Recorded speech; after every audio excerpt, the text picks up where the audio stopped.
오늘도 사도행전 2장 33절에서 42절의 본문으로 그리스도의 나타나심 다섯 번째 시간으로 진리에 속한 자라는 제목으로 함께 은혜를 나누고자 합니다. 이 시간에도 수많은 교회에서 수많은 사람들이 하나님께 예배를 드립니다. 그 예배자로 세우신 그 은혜에 감사하며 성삼위 하나님께 예배를 드리지만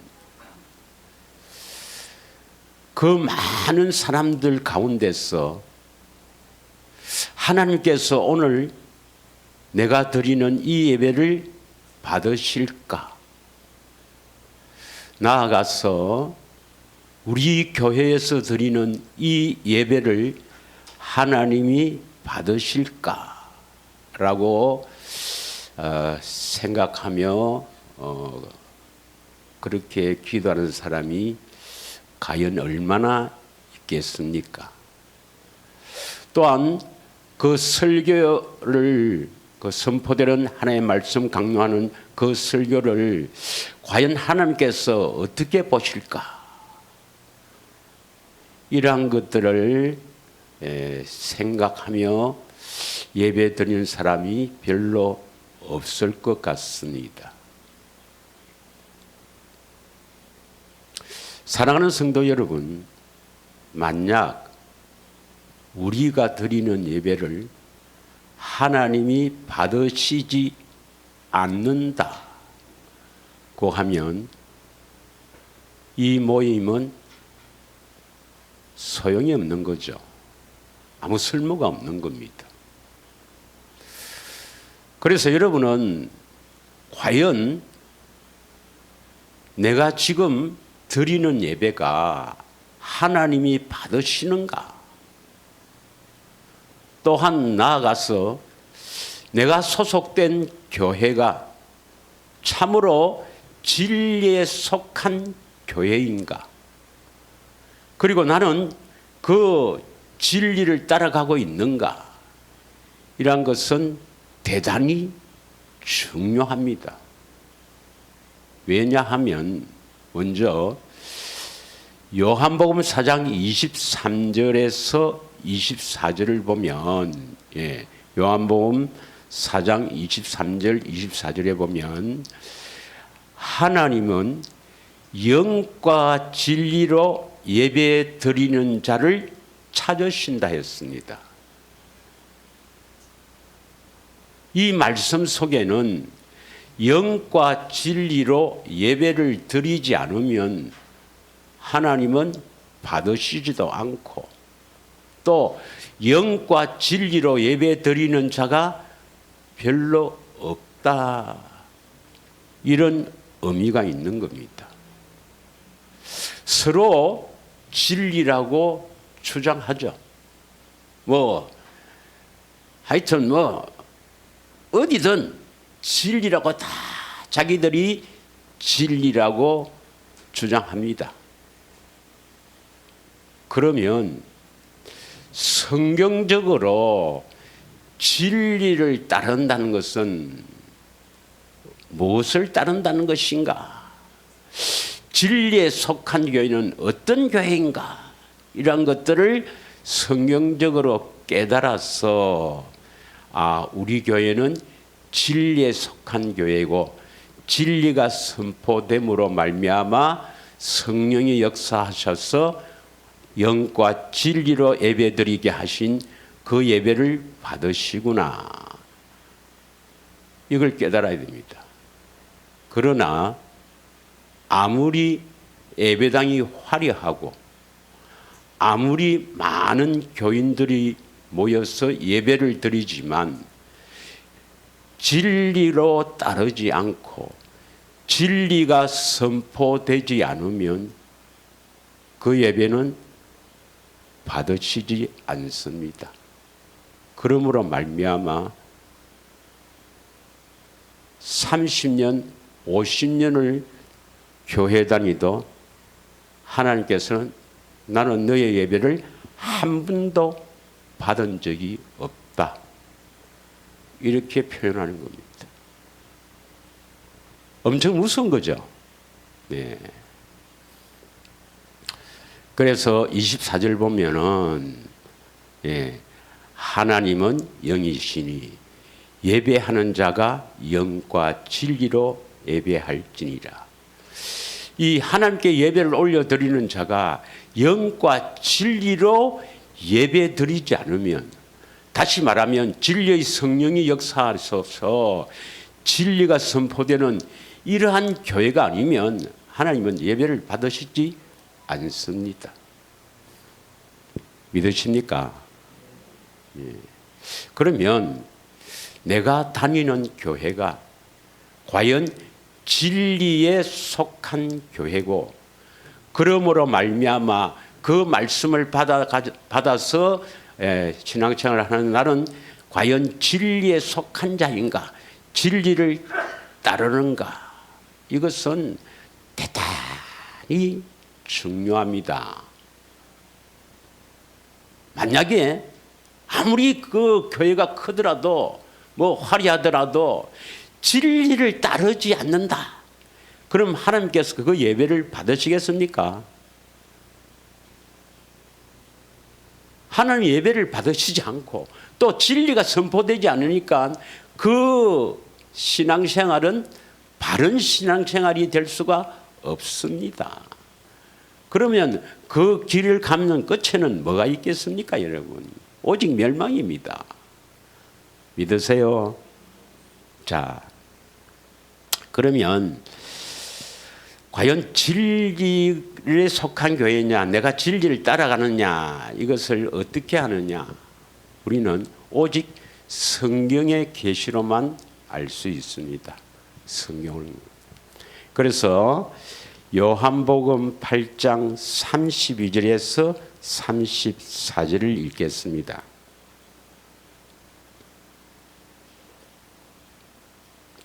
다 같이 요한복음 8장 32절에서 34절 시작. 진리를 알지니 진리가 너희를 자유롭게 하리라. 33절.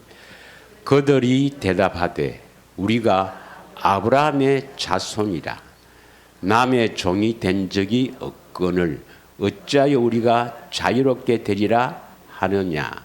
34절 시작.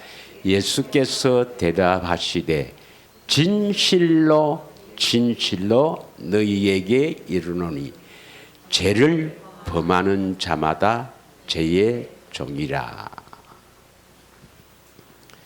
죄를 범하는 자마다 누구의 종이라고요? 죄의 종.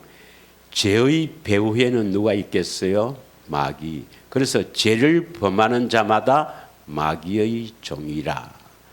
그러면 32절에 보면 진리가 너희를 자유롭게 하리라. 그럼 진리가 우리를 어디에서 자유롭게 한다는 겁니까? 죄에서 자유롭게 한다, 이런 의미죠. 진리를 알고 진리를 따라가면은 죄에서 자유롭게 하신다, 이런 의미입니다. 믿습니까? 그러면 죄에서 자유롭게 된다, 이 말은 죄를 지어도 용서하는 겁니까? 죄에서 해방되는 것을 의미합니까? 죄를 계속 짓는데 용서하는 것이 아니라 죄를 떠나게 된다, 죄에서 해방된다, 이런 의미죠. 그래서 진리를 따라가면 반드시 죄에서 자유롭게 되어야 된다, 죄에서 해방되어야 된다. 믿습니까? 그러면 우리 교회가 진리라고 주장해서 되는 것이 아니라 그 교회가 진리에 속한 교회라면 어떻게 하면 죄에서 자유롭게 되는가? 다시 말하면 대단히 중요합니다. 이건 우리가 영혼을 좌우하는 겁니다. 어떻게 하면 죄에서 해방되는가? 죄의 배후에는 마귀가 있으니까 어떻게 하면 마귀에게 해방되는가? 그래서 어떻게 하면 죄를 짓지 않고 거룩한 사람이 되는가? 그 길을 바르게 알고 그 길을 이끌어가는 교회가 진리에 속한 교회요. 그러한 말씀을 받고 신앙생활하는 사람은 진리에 속한 자입니다. 한 번 더 하겠습니다. 진리에 속한 교회는 어떤 교회입니까? 어떻게 하면 마귀에게서 벗어나 죄를 짓지 않게 되는가? 어떻게 하면 죄에서 자유롭게 되는가? 그 길을 제시하고 그 길을 바르게 알고 그 길로 이끌어가는 교회가 진리에 속한 교회입니다. 그 교회에서 신앙생활하는 사람은, 그 말씀을 믿고 신앙생활하는 사람은 진리에 속한 자입니다. 믿으십니까? 그러면 그 진리에 속한 교회에서는 진리가 선포되니까 하나님은 그 예배를 받으신다 이 말입니다. 로마서 6장 18절을 한번 읽겠습니다. 로마서 6장 18절 다 같이 읽겠습니다. 죄로부터 해방이 되어야 의에게 종이 되었느니라. 죄로부터 해방되어야 하나님의 종이 될 수가 있습니다. 이 말은 계속 죄를 짓고 있는데 용서하는 걸 말합니까? 죄에서부터 해방된다는 것은 죄를 짓지 않게 되었다, 거룩하게 되었다는 걸 말합니까? 거룩하게 되어야 의의 종, 하나님의 종으로 될 수가 있습니다. 믿으십니까? 예. 그렇지 못하고 하나님의 종이 된 사람이 답니다. 다 거기 답니다. 저도 몰라서 거룩하게 안 됐는데도 하나님의 종이라고 그렇게 자취를 했습니다. 자, 6장 22절을 한번 읽겠습니다. 6장 22절 다 같이 읽겠습니다. 시작. 그러나 이제는 너희가 죄로부터 해방이 되고 하나님께 종이 되어 거룩함에 이르는 열매를 맺어서 그 마지막은 영생이라. 그러면 죄로부터 해방이 되지 않고 영생, 하나님의 생명을 얻은 하나님의 자녀가 될 수 있습니까? 없습니까? 중간에 뭐 거룩함에 이르는 열매를 놔두고 마지막이 영생이라 했으니까 죄를 짓고 있으면서도 하나님의 자녀가 될 수 있어요? 없어요? 있습니까? 없습니까? 영생이 바로 하나님의 생명을 가진 하나님의 자녀가 된다 이 말이죠. 예, 그 마지막은 영생이라 했으니까. 예, 힘들지만 주님이 하십니다. 예. 왜냐, 우리는 진리로 가고 있기 때문입니다. 예. 여러분, 반드시 거룩함에 이르지 않으면 하나님의 자녀가 되지 못합니다. 예. 그래서 신앙생활은 거룩함을 추구하는 겁니다. 거룩함을 추구하는 거예요. 여러분은 그 길을 어떻게 하면 거룩하게 되는가, 그 길을 바르게 알고 그 길을 환하게 보고 그 길로 지금 가고 있습니까? 할렐루야. 그러면 진리를 따라가고 있는 겁니다. 진리에 속한 교회입니다. 그런데 문제는 여러분 제사함이라는 이 사함이라는 단어에 문제가 있는 겁니다. 제사함. 그 사함, 죄를 사해 준다. 사함, 죄를 용서한다. 이 사함이라는 아페시스라는 이 단어에 문제가 있는 겁니다. 여러분, 죄에서 분명히 해방되어야 되죠. 진리를 알지니 진리가 너희를 죄에서 자유케 하리라. 진리를 따라가면 반드시 죄에서 자유케 되리란 말은 죄를 짓지 않게 된다, 거룩하게 된다 이 말이죠. 예. 그러면 제사함이라는데 이 사함, 그러니까 헬라어로 아페시스란 이 단어에 이 두 가지 뜻이 있는데 이걸 비밀입니다. 비밀. 이걸 잘 몰라요. 그래서 이 아페시스 사함이란 것은 용서한다, 면제한다는 뜻도 있지만 석방이라는 뜻도 있습니다. 석방이나 해방이나 같은 의미죠. 석방되었다, 해방되었다 같은 의미 아닙니까? 있습니까? 그래서 죄에서 석방되었다, 죄에서 해방되었다 이 말은 뭡니까? 죄를 짓지 않게 되었다 이 말입니다. 그래서 진리를 따라가서 죄에서 해방되었다 하는 의미도 있다는 겁니다. 물론 해방이란 단어와 사함이란 단어는 다르게 썼지만 그 사함, 아페시스는 이런 의미도 있다 이 말입니다. 믿으십니까?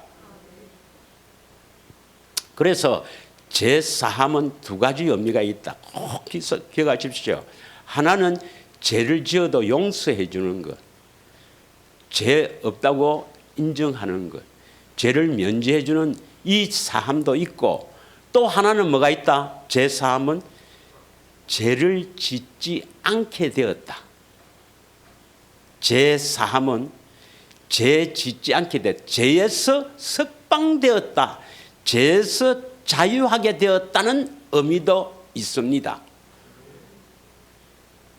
믿으십니까?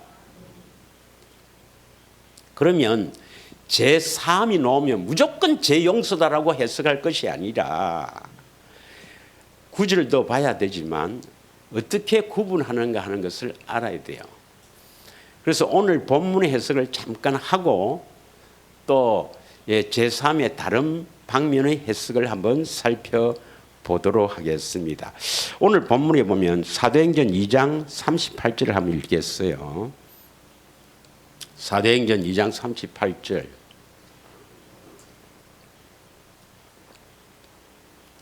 다 같이 읽겠습니다. 한 번 더 시작. 베드로가 이르되 너희가 회개하여, 여기서 회개는 뭐 하나님께 돌아간다는 의미가 아닙니다. 이 유대인들은 하나님을 잘 섬기고 있었어요. 예. 유대인들은 하나님을 잘 알고 성경도 잘 알고 하나님을 섬기고 있었습니다. 여기서 회개는 율법의 행위를 회개하는 겁니다. 예, 율법으로 내가 스스로 하나님의 말씀을 지키려고 하는 것. 그래서 스스로 하나님의 말씀을 지켜서 하나님께 인정하고 하나님을 기쁘시게 하려는 이러한 율법의 행위를 회개하라는 말입니다. 예. 우리가 스스로 하나님을 기쁘게 하시려고 뭐 이렇게 헌신하고 뭐 이렇게 하는 것, 그 하나님 원치 않습니다, 여러분. 예. 제일 먼저 뭘 해야 됩니까? 거룩하게 되어 하나님의 생명을 얻어서 주의 음성을 듣고 하라는 것이 성경의 이 하나님의 의의 의미입니다. 이거 아시죠, 이제? 예.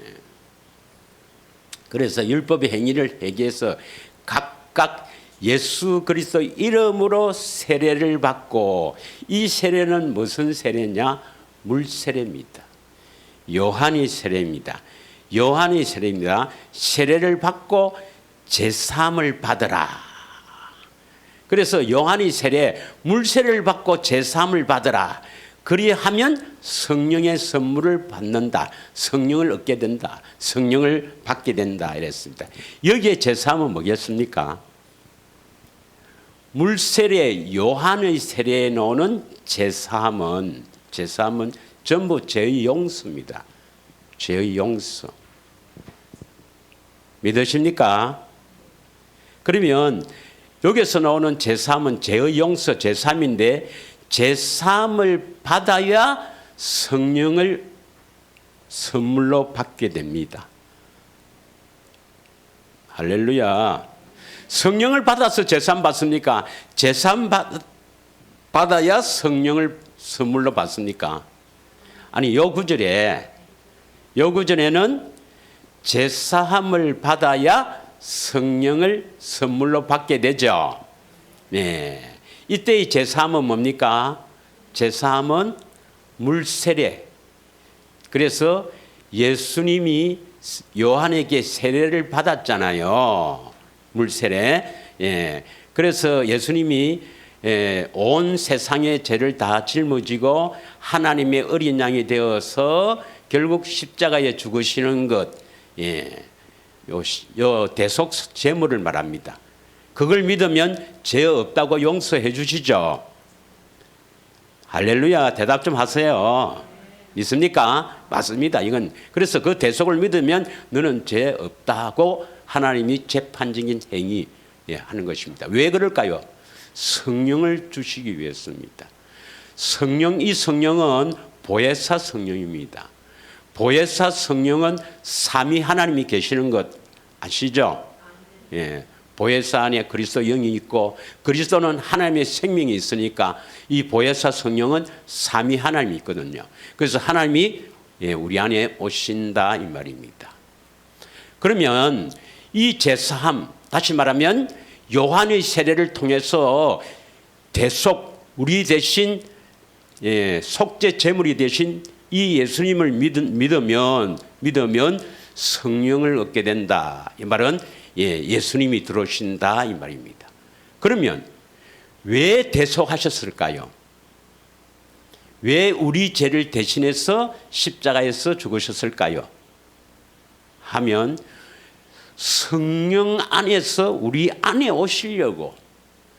성령이 안에 예수님 계시니까 성령님이 우리 안에 들어오려면 반드시 뭡니까? 죄가 없어야 들어오십니다. 그런데 죄가 없는 사람이 없잖아요. 죄가 없는 사람이 없어요. 아담의 후손으로 태어난 모든 사람은 다 죄인이잖아요. 그러니까 우리 안에 들을 수가 없잖아요. 그러니까 어떤 방법을 썼다고요? 대속. 예수님이 십자가에서 대속했단 말입니다. 그걸 믿으면 너 죄는 용서해 줄게. 죄 없다고 인정해 줄게. 믿으십니까? 이게 제 첫 번째 제사함이에요. 그래서 우리 안에 오신단 말이에요. 그럼 우리 안에 오셔서 내가 뭐라 합니까? 우리 안에 오셔서 뭐 하시려고? 실제로 죄를 없이 하려고. 실제로 죄에서 해방시켜 주시려고 우리 안에 오신다 이 말입니다.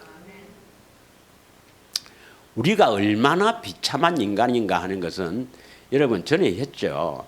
하나님의 명령을 하늘에 올라가서 하나님 명령하세요. 내가 지키겠습니다 해서 그 명령을 받아와도 지킬 수 있습니까? 없습니까? 없지요. 예. 신명기 30장 11절, 12절, 13절, 14절 말씀합니다. 두 번째 언약. 저 바다에 가서 하나님 명령을 받아와서 그 명령을 지키려도 안 되지요. 그럼 예수님이 여기 오셨다 합시다. 예수님이 지금 부활하신 예수님 여기 나타나서 뭐 예를 들어서 뭐 송건사야 뭐 이렇게 사랑해라 하면 할 수가 있겠습니까? 없습니까? 할 수가 없다 이 말이죠. 몇 번은 흉내를 내겠지만 우리는 할 수가 없습니다. 근본적으로 우리 마음이 변화되지 않으면 안 된다 이 말입니다. 그래서 우리 안에 들어가서 이 죄를 그렇게 순종하지 못하게 하는, 하나님을 사랑하지 못하게 하는 그 죄를 제거한다 이 말입니다. 믿으십니까? 그래서 성령의 선물을 받기 위해서 제3 대속 사건을 두신 것입니다. 믿으십니까? 예.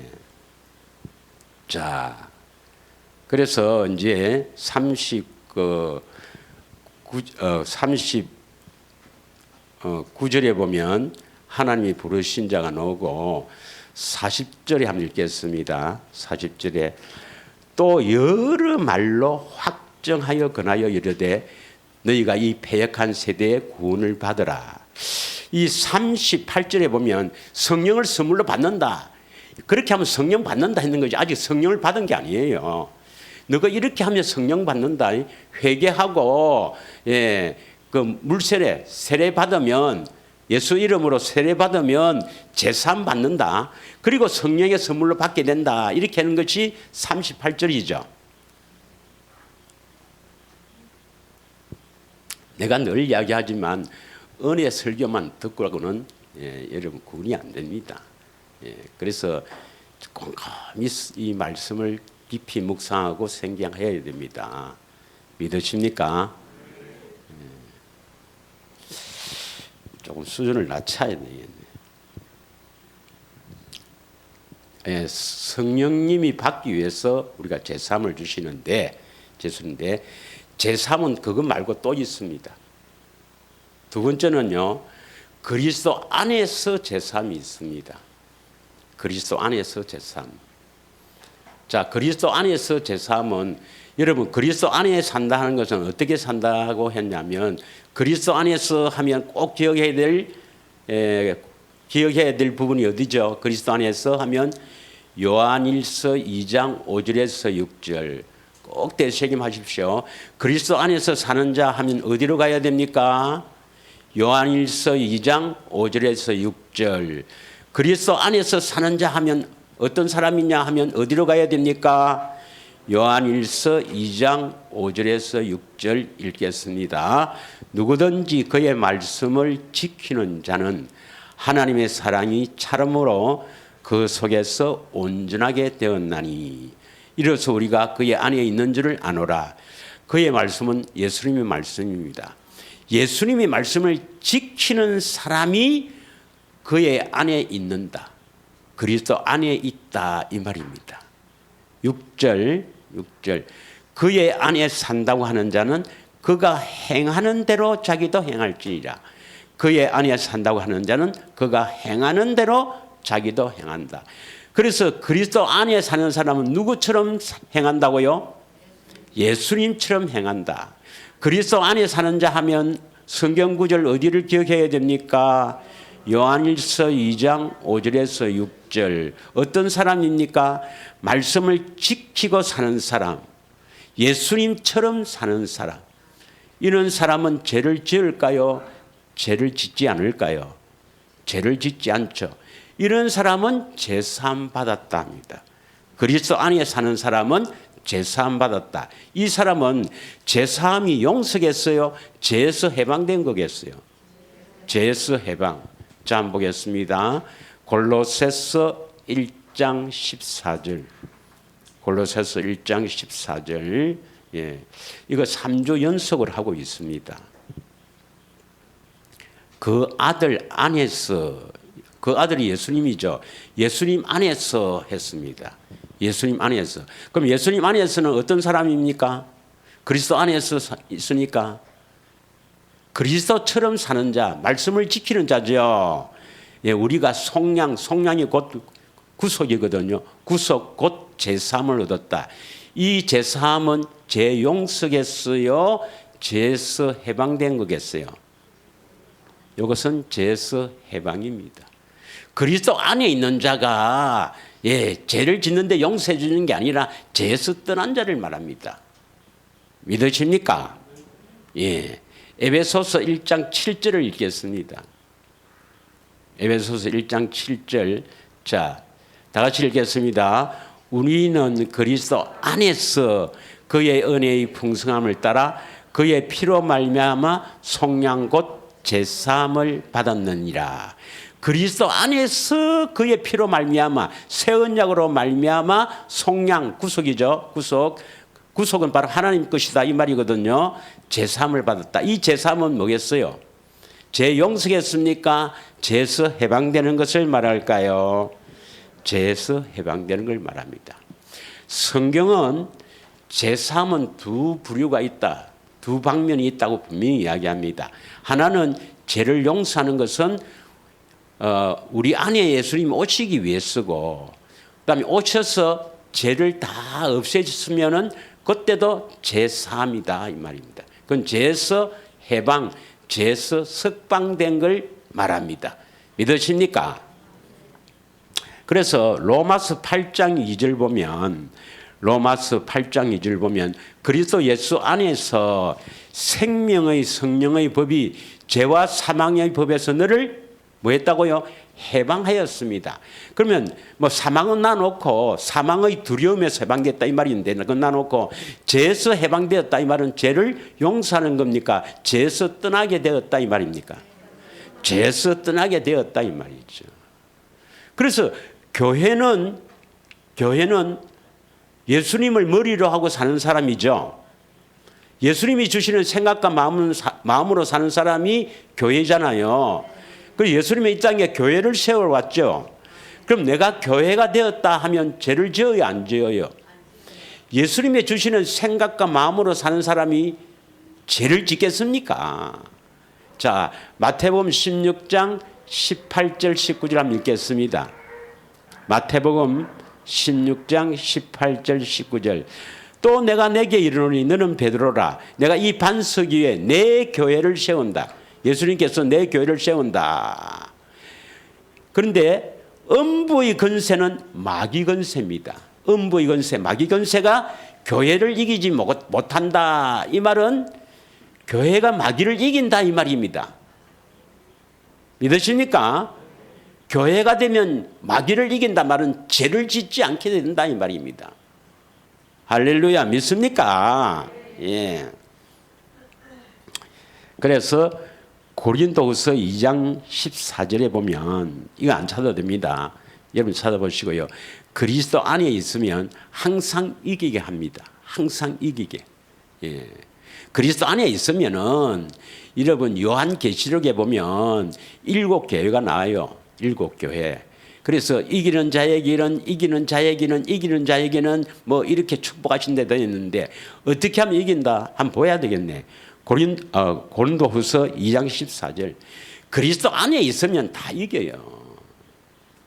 고린도후서 2장 14절에 보면 항상 우리를 그리스도 안에서 이기게 하시고 우리로 말미암아 각처에서 그리스도를 아는 냄새를 나타내시는 하나님께 감사하노라. 그리스도 안에만 들어가면 마귀를 이기게 됩니다. 믿습니까? 죄에서 떠나게 된다 이 말이에요. 그래 해야만 생명을 얻습니다. 하나님의 자녀가 된다 이 말이에요. 할렐루야. 자, 요한일서 3장 8절 9절을 읽겠습니다. 요한일서 3장 8절 9절. 요한일서 3장 8절 9절 보면 죄를 짓는 자는 어디에 속한다고요? 마귀에게 속한다. 마귀는 처음부터 범죄함이라. 하나님의 아들이 나타나신 것은 마귀의 일을 멸하라 하심이라. 예수님이 이 땅에 오신 것은 마귀가 하는 일이 뭡니까? 죄 짓는 것이 바로 마귀의 일입니다. 우리를 죄 짓게 하는 것이, 그래서 우리를 불행하게 하고 우리를 고통 속에서 죽이는 것이 바로 마귀가 하는 일 아닙니까? 이 일을 멸하라 했다 이 말입니다. 그럼 제일 먼저 뭘 해야 되겠습니까? 죄를 짓지 않게 해야 되는 거죠. 그래서 9절이 나온 겁니다. 9절 시작. 하나님께로부터 난 자, 이건 하나님의 자녀를 말합니다. 하나님께로부터 난 자가 하나님의 자녀예요. 구원받은 자입니다. 구원받은 자는 죄를 짓지 않으니 이는 하나님의 씨가 그의 속에 거하며 그도 범죄하지 못한 것은 하나님께로부터 났습니다. 하나님께로부터 난 하나님의 자는 죄를 짓지 않고 있습니다. 여전히 죄를 짓고 있다면 하나님의 자녀가 아니에요. 믿으십니까? 그럼 우리가 어떻게 죄를 짓지 않게 되나? 우리가 어떻게 거룩하게 되나? 우리는 못하죠. 우리는 10,000,000번 죽어도 못합니다. 그래서 예수님이 오셔서 해주시는 거예요. 해주시는 겁니다. 하나님이 할 수 있습니다. 우리는 오직 믿음으로 살면 돼요. 예수님이 내 죄를 싹 해준다는 것을 믿음으로 살면 됩니다, 여러분. 예수님이 해주시는 거예요. 믿으십니까? 그래서 제3의 죄용서도 있고 또 하나는 뭡니까? 죄에서 해방, 죄에서 면제, 죄에서 석방, 죄에서 해방 뜻도 있는데 죄에서 해방된다는 것은 첫 번째는 어디서야 죄를 짓지 않습니까? 그리스도 안에서. 옥격하십시오. 그리스도 안에서는 죄를 짓지 않는다. 그래서 그리스도 안에서 죄 사함 놓으면 이건 죄 용서라 해석하면 안 됩니다. 죄에서 석방되었다. 죄에서 떠났다. 이 말입니다. 믿으십니까? 또 하나는 예수 이름으로 제삼 받습니다. 예수 이름으로. 자, 누가복음 24장 47절. 누가복음 24장 47절입니다. 또 그의 이름으로 제사함을 받게 하는 회개가 예루살렘에서 시작하여 모든 족속에게 전파될 것이 기록되었다. 요한일서 2장 12절이나 사도행전 10장 43절에도 그의 이름으로 예수 이름으로 제사함 받습니다. 우리가 또 뭐 다 알겠지만 또 하겠습니다만은 예수 이름이 결국 뭐예요? 결국 예수 이름이 비밀인데 예수 이름이 그리스도의 마음입니다. 예수 이름이 뭐라고요? 그리스도의 마음입니다. 아니 예수님 마음으로 죄를 짓는 사람, 그럼 예수님이 죄를 짓게? 예수님 마음을 가지고 있다. 내가 예수님 마음을 가지고 있다. 이게 예수 이름을 가지고 있다 이 말입니다. 여러분 성전은 왜 지어요? 성전을 왜 짓습니까? 하나님의 이름을 두시기 위해서, 예수 이름을 두시기 위해서. 다시 말하면 우리가 성전이잖아요. 예?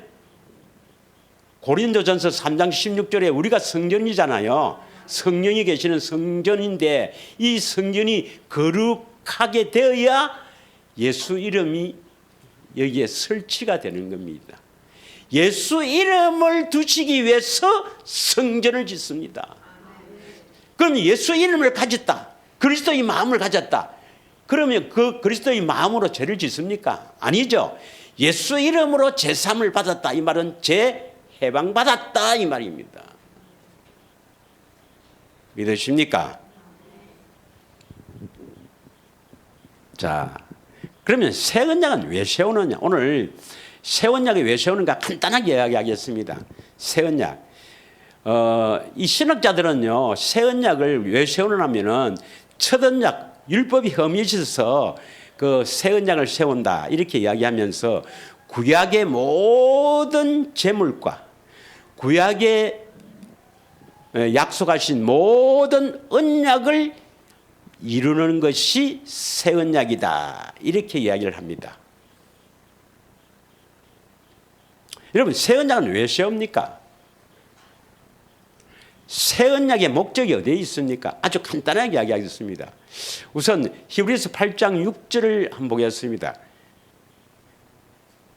신학자들은요, 이 구속 교리를 주장하는 신학자들 대부분의 그 교회에서 목사님들은 새 언약은 율법 신의 사는 언약 첫 번째 언약이 흠이 있어 갖고 첫 번째 언약 율법을 우리가 지킬 수 없으니까 예수님이 피를 흘려서 우리 죄 용서하시고 또 그것을 믿으면 율법을 지킨 걸로 의롭다고 인정한다 이렇게 주장합니다. 그러니까 전부 이렇게 다 진리가 아니니까 멸망을 받죠. 자, 그러나 이제 그는 더 아름다운 직분을 얻었으니 그는 더 좋은 약소로 세우신 더 좋은 언약의 중보자라. 예수님은 무슨 언약의 중보자로 오셨습니까? 새 언약의 중보자로 오셨죠. 그래서 더 좋은 언약의 중보자다. 더 좋은 언약은 새 언약을 말합니다. 새 언약의 중보자로 오셨다.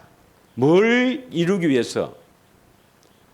앞에 뭐라 되어 있습니다. 그는 더 좋은 약속으로 세우신 더 좋은 언약의 중보자라. 더 좋은 약속으로 세운 더 좋은 언약, 새 언약의 중보자라 이렇게 표현됩니다. 그럼 이것이 무슨 말인가? 공동번역을 한번 보겠습니다. 공동번역. 자, 그러나 이제 그리스도께서는 훨씬 더 훌륭한 제사직을 맡았습니다. 그분은 더 좋은 약속을 바탕으로 하고 세운 더 좋은 계약의 중재자가 되셨으니 말입니다. 더 좋은 약속을 바탕으로 하고 새 언약을 세우는 겁니다. 그럼 더 좋은 약속이 뭡니까? 더 좋은 약속은 우리에게 생명을 주신다는 약속, 우리에게 생명을 주신다는 약속 딱 한 군데밖에 없습니다. 어디입니까? 모압 언약, 두 번째 언약. 이것을 믿는 사람을 이스라엘 자손, 이스라엘 집, 예수님은 이스라엘 집의 잃어버린 양을 찾으러 왔다. 이 말씀은 이 두 번째 언약, 모압 언약을 믿는 사람을 구원시키러 왔다 이 말입니다. 믿으십니까? 예.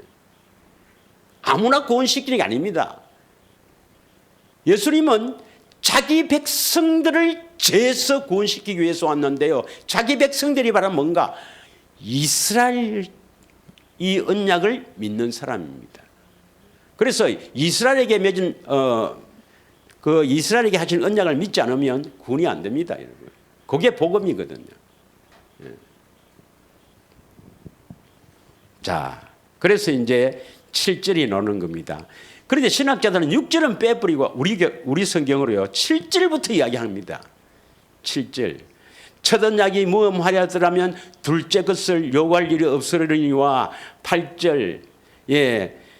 저희의 허물을 일렀으되 주께서 가라사대 볼지어다 나의 일이니 내가 이스라엘 집과 유다 집으로 새 언약을 세우리라 이랬는데 모압 언약 두 번째 언약을 바탕으로 그것을 이루어주기 위해서 새 언약을 세웠는데 그들은 뭐라고 하면 첫 번째 언약에 흠이 있어서 새 언약을 세운다 이렇게만 주장합니다. 아닙니다. 새 언약은 물론 첫 언약에 흠이 있어서 세우지만 두 번째 언약을 이루기 위해서 새 언약을 세웁니다. 그래서 새 언약의 내용이 9절부터 읽겠습니다. 9절 빨리 읽겠습니다. 시간 관계상. 또 주께서 가라사대 내가 저희 열조들의 손을 잡고 애굽 땅에서 인도하여 내던 날에 저희와 세운 언약과 같지 아니하도다. 저희는 내 언약 안에 머물러 있지 않으므로 내가 저희를 돌보지 아니하였노라. 10절 다 같이 읽습니다. 시작. 또 주께서 가라사대 그날 후에 내가 이스라엘 집으로 세울 언약이 이것이니 내 법을 저희 생각에 두고 저희 마음에 이것을 기록하리라. 나는 저에게 하나님이 되고 저희는 내게 백성이 되리라. 11절 또 각각 자기 나라 상과 각각 자기 형제를 가리켜 이르기를 주를 알라 하지 아니할 것은 저희가 작은 자로부터 큰 자까지 다 나를 안다. 새 언약을 통해서 하나님 예수님을 다 알게 된다. 아는 것입니다. 이 아는 것이 무엇일까요? 하나님 예수님을 안다 하는 것이 무엇일까요? 뭘 안다 이 말입니까? 하나님이 어떤 신분이고 뭐 공유적 속성, 비공유적 속성, 전능하신 하나님, 그의 아들 예수님만 하나님의 아들이요 그리스도. 그게 아닙니다, 여러분. 뭘 안다고요? 사랑을 깨달아 안다. 뭘 안다고요? 사랑을 깨달아 알려면 사랑을 받아야 돼요. 그 사랑을 받아서 그 사랑을 안다. 특별히 십자가의 그 사랑을 깊이 깨달아 그 사랑을 알아야 우리는 안다 할 수가 있습니다. 믿으십니까? 12절 내가 저희를 불의를 긍휼히 여기고 저희 죄를 다시 기억하지 아니하라. 여기서 죄를 다시 기억하지 아니라는 것은 이제 기억 안 한 것은 이 사람들이 죄를 짓지 않게 되니까 그렇습니다. 그래서 이 새 언약의 목적이 어디에 있는가? 오늘 요 이야기를 딱 하려고 하는 거예요. 새 언약의 목적이 어디에 있는가? 8장 5절이 봅니다. 5절. 히브리서 8장 5절. 6절부터 새 언약을 쭉 세우는 게 나오는데 8장 5절에 이렇게 기록된 것입니다. 8장 5절 다 같이 읽겠습니다. 시작.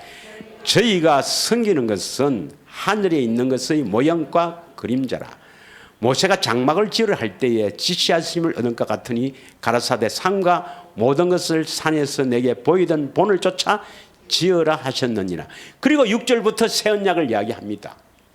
그러면 여기서 모세가 장막을 지으려 한다. 이 장막이 성막, 성년 있습니까? 장막이 성막 아닙니까? 성막, 성전이잖아요. 예, 성전을 지은단 말이에요. 성전 지을 때 뭐 어떻게 짓는다? 1번 지 마음대로 짓는다. 모세 지 마음대로 짓는다. 2번 보여주신 대로 짓는다. 어느 겁니까? 그 보이던 본을 쫓아서 지으라 했단 말 아닙니까? 믿습니까? 그러면 새 언약은 결국 뭐 하는 겁니까, 여러분? 왜 새 언약을 세웁니까, 예수님이? 예수님이 십자가에서 왜 새 언약의 피를 흘렸습니까? 성전 짓는 겁니다, 여러분. 성전 짓기 위해서, 다시 말하면 우리가 성전이니까 우리 안에 왜 오십니까? 성전 지으려고, 집 지으려고 하는 겁니다. 그래서 목수의 아들로 태어난 겁니다, 여러분. 우리 안에 오셔서 집을 짓는 거예요. 누구 집?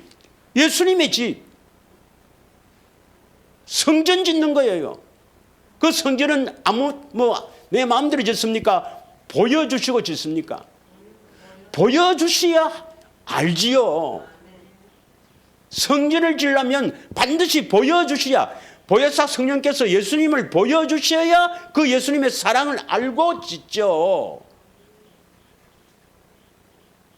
믿습니까? 그럼 사랑을 알고 그 사랑에 감사하면서, 그 사랑으로 감사하면서 사랑하는 예수님 하나님을 마음을 다해 뜻을 다해 사랑하는 지경에 이르렀다. 죄를 지어야 안 지어요? 대답 안 해도 뭐 시간이 가니까. 예. 자, 이게 새 언약의 핵심인데, 새 언약은 한마디로 우리 안에 성전 짓는다. 우리를 거룩하게 한다. 있습니까? 거룩하게 한다. 다시 말하면 진리를 따라가게 해서 진리를 통해서 죄에서 자유케 하기 위해서 예수님이 이 땅에 오신 겁니다. 그리고 십자가 지시고 부활 승천하셔서 이제 성령 안에서 내 안에 오시는 겁니다. 십자가의 대속을 믿으면 죄 없다 인정하시고 내 안에 오셔서, 성령 안에 오셔서 죄를 제거하는 게 바로 성전 짓는 겁니다. 보여주시고 짓는 겁니다. 믿으십니까?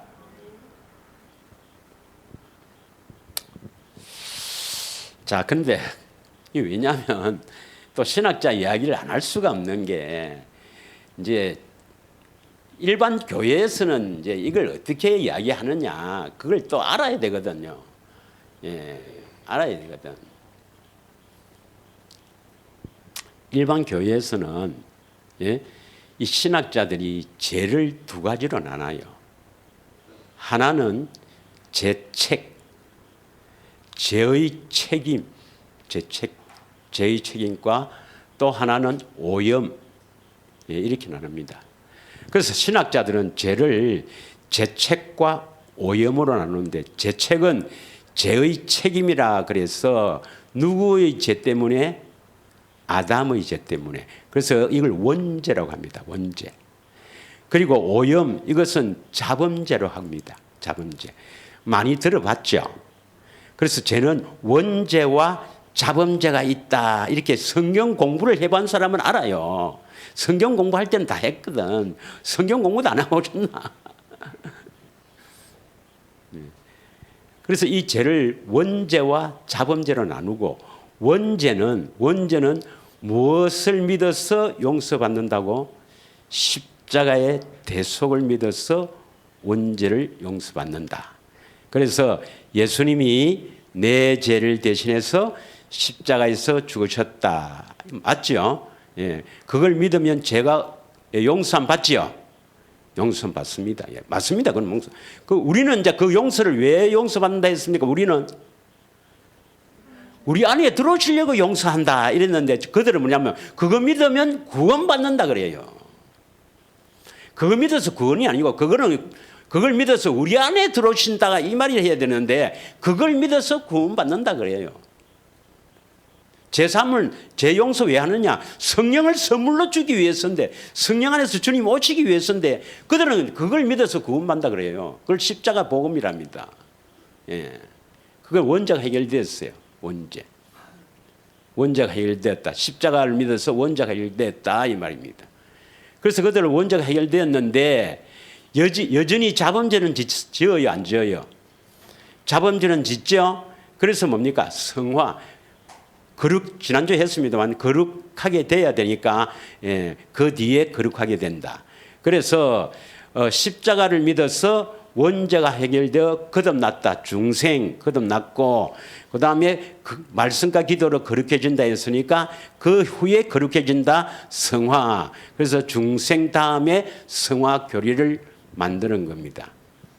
맞습니까? 여기 이게 맞아요. 여러분 십자가 믿으면 우리 그 원죄가 죄 용서받아서 원죄가 해결되고 거듭납니까? 어떻게 해야 거듭난다고요?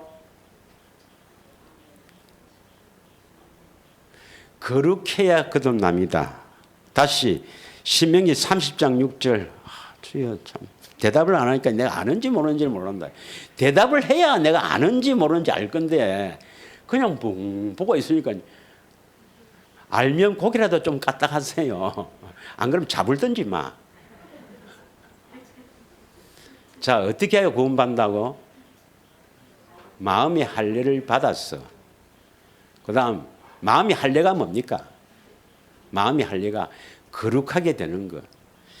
죄에서 떠나는 것. 새 언약이 이루어지는 것.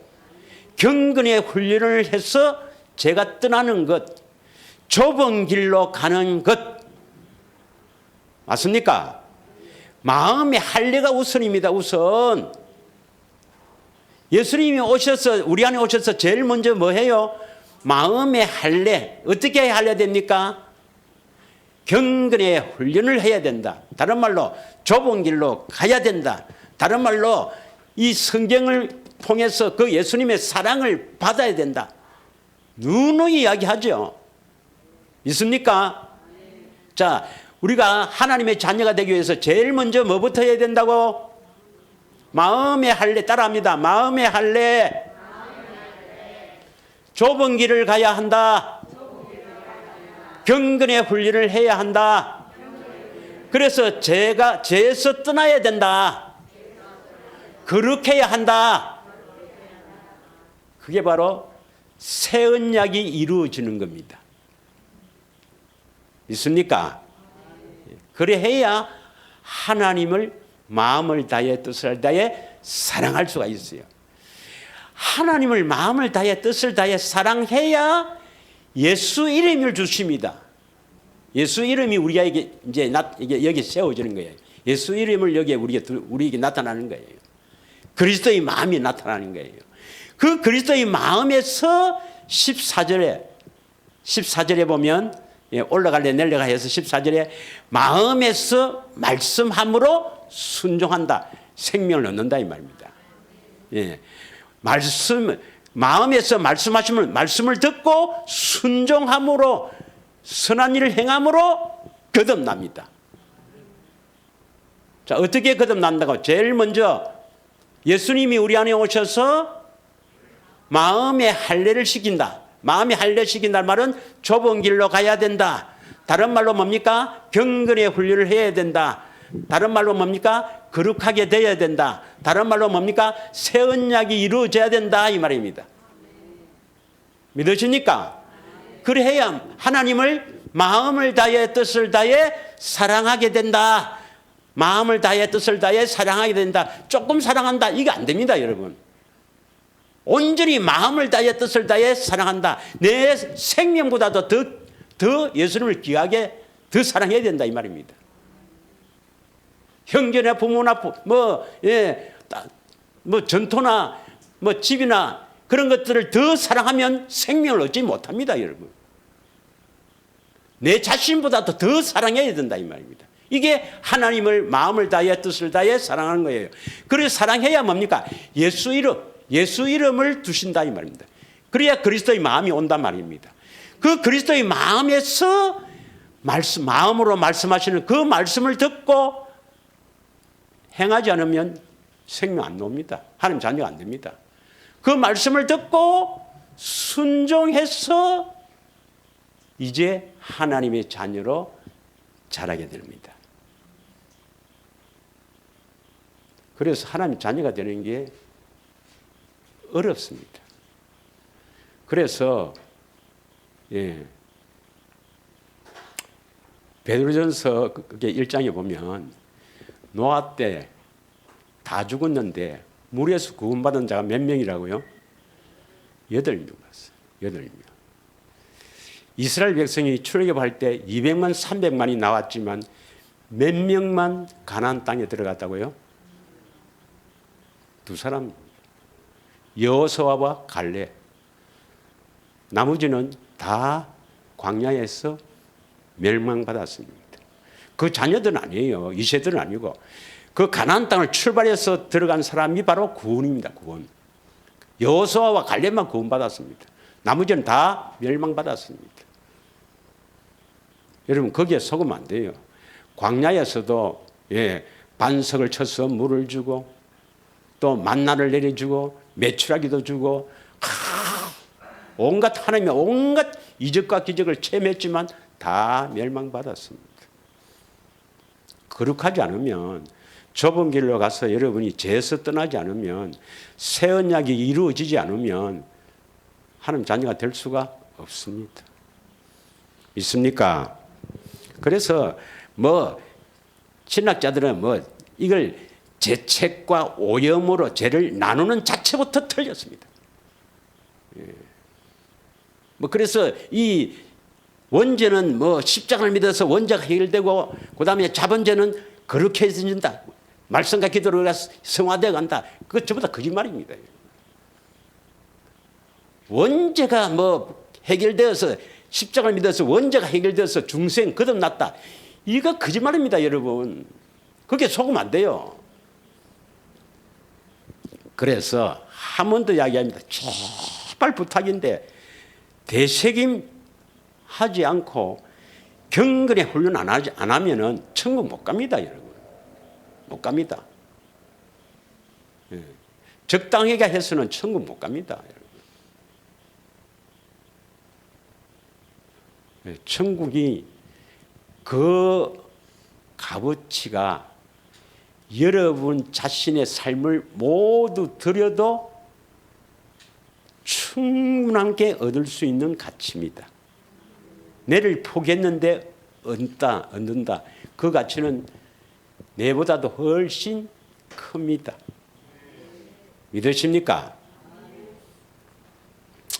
자, 그래서 시간 관계상 조금만 더 하겠습니다. 여러분 어떻게 구원받는 거를 이걸 하고 이제 제가 한 거는 신학자들 지금 틀린 것을 사람들이 믿고 있다. 그게 속으면 안 된다 하는 것을 자꾸 이야기하는데 여러분이 어떻게 구원받는가 하는 것을 확실히 마음에 안 새겨져 있으면 절대로 예수님이 안 나타납니다, 여러분. 자, 그러면 어떻게 구원받는가? 어떻게 보면 다시 이야기하겠습니다. 베드로전서 1장 22절부터입니다. 기억하십시오. 베드로전서 1장 22절 23절 신명기 30장 6절 11절부터 14절은 다음 시간에 다 외워오세요. 외워와야 됩니다. 외워와야 됩니다. 한 10,000번쯤 읽고 와야 됩니다. 10,000번. 이게 말씀이 마음에 딱 있어야 됩니다. 어떻게 보는 봐세요. 자, 22절에 너희가 진리를 순종함으로 진리를 따라가야 진리에 순종하지 뭐. 믿으십니까? 진리를 알고 진리를 따라가야 진리에 순종하지. 일단 진리에 순종해야 됩니다. 진리를 따르지 않으면 절대로 구원되지 않습니다. 진리에 순종함으로 너희 영혼을 깨끗게 하여. 영혼이 깨끗하게 되었다. 이 말이 뭡니까? 마음이 할례를 받았다. 새 언약이 이루어졌다. 그래서 좁은 길로 갔다. 좁은 길로 가서 그리스도 안으로 들어갔다 이 말입니다. 구하라 찾으라 두드리라. 그리스도 안으로 들어갔다. 예수님이 문 아닙니까? 그리스도 안으로 들어갔다 이 말입니다. 영혼이 깨끗하게 되었다는 것은 마음의 할례를 받았다. 새 언약이 이루어졌다. 거룩한 길을 갔다. 좁은 길로 갔다. 경건의 훈련을 했다 이 말입니다. 끝까지 했다 이 말입니다. 끝까지 했다 이 말입니다. 그래서 뭡니까? 그래서 마음이 할례를 받았다. 그래서 그 다음 뭡니까? 거짓없이 형제를 사랑했다. 거짓없이 형제를 사랑하려면 어떻게 해야 될까요? 그래서 성경을 자세히 봐야 됩니다. 예, 어떤 율법사가 묻습니다. 마태복음 22장 그 37절부터 40절 보면 어떤 율법사가 물어요. 예, 가장 큰 계명이 뭡니까? 이러니까 예수님께서 뭡니까? 마음을 다하여, 뜻을 다하여, 목숨을 다하여 주 너의 하나님을 사랑하라. 둘째도 이와 같으니 이웃을 내 몸과 같이 사랑하라. 그랬죠. 형제를 진짜 사랑하려면, 이 마음이 거짓없이 진짜 형제를 사랑하려면 저 깊은 곳에요, 형제 사랑한다 해놓고 끝에 가면요, 지 안에 뭐가 있습니다, 여러분. 형제를 거짓없이 사랑하려면 뭐가 있어야 돼? 먼저 하나님을 마음을 다해, 뜻을 다해 사랑하는 것이 있어야 됩니다. 그래서 형제를 거짓없이 사랑하게 이르렀다, 이 말은 하나님을 마음을 다해, 뜻을 다해 사랑하게 되었다, 이 말입니다. 믿으십니까? 그래서 마음으로 뜨겁게 피차 사랑하라, 이 말입니다. 서로 사랑하라. 그 다음에 22절 다음에 몇 절이죠? 23절입니다. 22 다음에 23절이에요. 자, 23절 뭡니까? 너희가 거듭난 것은, 이제 뭡니까? 거듭나는 거예요. 거듭난 것은 뭐로 거듭납니까? 썩을 시로 된 것이 아니요 썩지 않을 시로 된 것이니 하나님의 살아있고 항상 있는 말씀으로 되었느니라. 이 말씀이 뭐죠? 살아있는 말씀이 어떤 말씀입니까? 1번 성경에 기록되어 있는 하나님의 말씀, 2번 내 안에서 말씀하시는 예수님의 음성. 어느 겁니까? 2번이죠. 2번 내 안에서 말씀하시는 그 말씀으로 거듭난다, 이 말입니다. 자, 그러면 이 거듭나는 순서를 봅시다. 이걸 성경을 믿어야 돼요. 사람을 목사의 어떤 신학사의 그 교리 주장을 믿는 게 아니라 성경을 믿어야 합니다. 성경을 믿으시길 바랍니다. 자, 제일 먼저 우리가 거듭나기 위해서는 뭘 해야 돼요? 진리를 따라가야 된다. 진리의 순종. 22절 다시 돌려주세요. 22 진리의 순종에서 그 다음 뭡니까? 영혼이 깨끗했다 말을 다른 말로 마음의 할례. 영혼이 깨끗했다, 이것에 마음의 할례.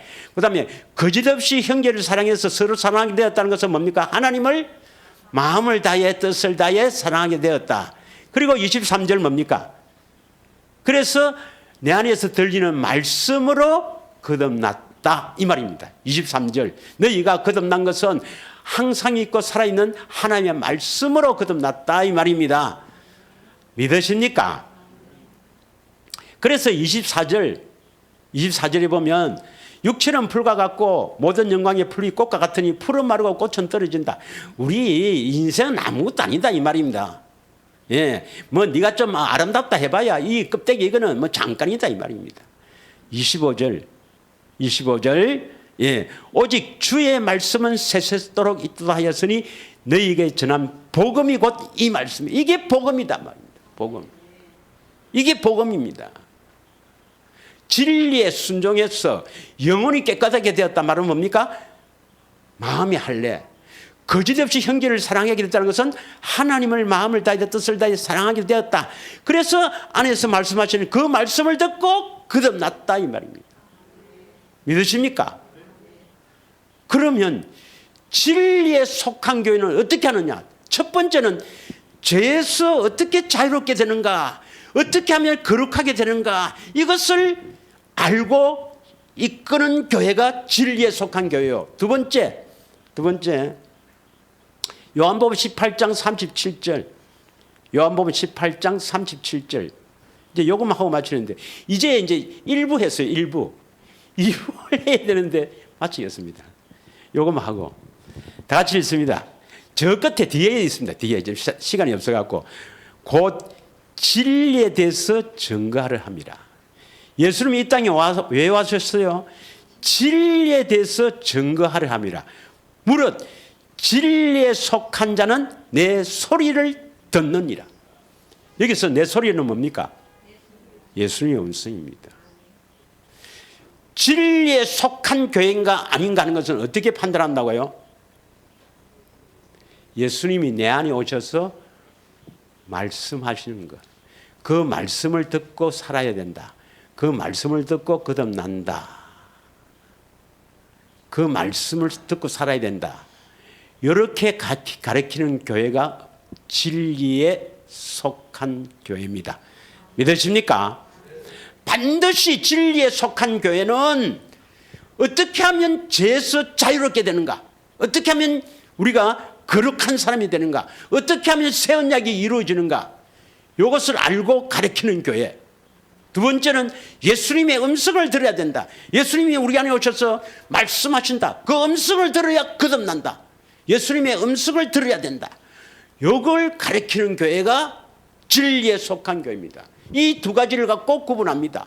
그런데 오늘날 보면은 예수님 음성을 들어야 된다 이러니까 예수님 음성을 듣는다면 어떻게 듣느냐? 막 성경 죄송합니다. 막 책도 나와 있어요. 책도 여러 권이 있습니다. 예수님 음성 듣기. 또 어떤 데는요 예수님 음성 듣기를 가르치는 교회도 있어요.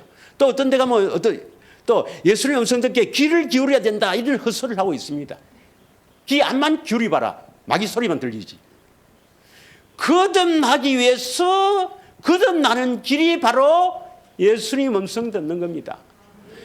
다시 말하면 마음의 할례를 받아서 하나님을 마음을 다해 뜻을 다해 사랑해야 예수 이름이 생기고 예수 이름이 여기에 설치돼야 음성이 들립니다. 하나님을 사랑하지도 않고 마음을 다해 뜻을 다해 사랑한다는 것은 조금 사랑한단 말이 아닙니다. 내 생명보다도 더 사랑한다 이 말입니다. 그건 왜 안 되는가? 마음의 할례를 안 받아서 그래요.